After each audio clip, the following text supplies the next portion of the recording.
आदि में तो लिखा है वचन में कि आदि में परमेश्वर ने धरती आकाश की रचना की, बुद्धि बनाई। सबसे पहले यहोवा ने क्या बनाई? बुद्धि बनाई। नीति वचन 8 में लिखा है, कहता धरती आकाश बनाने से पहले इसने बुद्धि बनाई। धरती इस जगत की फाउंडेशन रखने से पहले यहोवा ने क्या एस्टैब्लिश की है? विजडम, बुद्धि, समझ। खुदावन ने सबको दी है, हमको भी दी है, परंतु मैं इस्तेमाल नहीं करनी।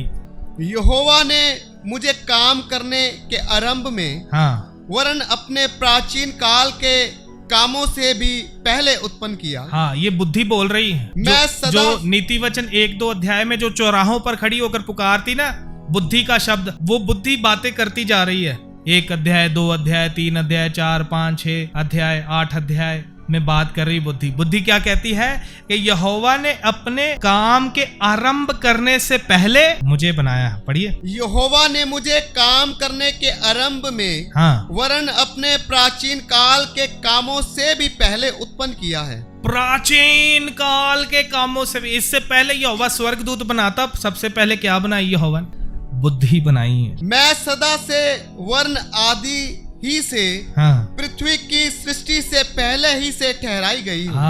उत्पत्ति 1-1 पढ़ लिया। परमेश्वर ने आदि में धरती आकाश बनाया। इधर पढ़ो, उसको भी बनाने से पहले यहोवा क्या बना रहा है? बुद्धि को बना रहा है। जब ना तो गहरा सागर था, और ना जल के सोते थे, तभी से मैं उत्पन्न हुई। जब पहाड़ और पहाड़ियां स्थिर ना की गई थी, तभी से मैं उत्पन्न हुई। जब यहोवा ने ना तो पृथ्वी और ना मैदान, ना जगत की धूलि के परमाणु बनाए थे, इनसे पहले मैं उत्पन्न हुई। जब उसने आकाश को स्थिर किया, तब मैं वहीं थी, और उसने गहरे सागर के ऊपर आकाश मंडल ठहराया। जब आकाश को यहोवा स्थिर करता है, तब बुद्धि कहाँ थी? वो बुद्धि ही काम कर रही। आपका शरीर के एक-एक अंग, उनके फंक्शन सब बुद्धि के द्वारा बनाए गए हैं। ये यहोवा ने पूरा डाइजेस्टिव सिस्टम आपके अंदर सब पाइप वगैरह डालकर रखा है, सब इंजीनियर वाला काम किया है, सब बुद्धि से बना। यहोवा उधर क्या कहता है अय्यूब में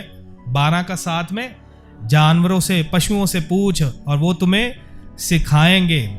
आगे, और आकाश के पक्षियों से, हाँ जी, और वह तुझे बताएंगे। पृथ्वी पर ध्यान दे, तब उससे तुझे शिक्षा मिलेगी। तब उससे पृथ्वी पर ध्यान दो। जैसे मैंने आपको पेड़ की उदाहरण बताई, पक्षी के घोंसले की। ध्यान दीजिए पृथ्वी की ओर, देखें जानवरों और पशुओं को क्या कर रहे हैं। उनमें आपको ज्ञान की भरपूरी दिखेगी, उनमें आपको यहोवा की बुद्धि काम करती हुई दिखेगी। यहोवा ने दी हुई है इनको बुद्धि।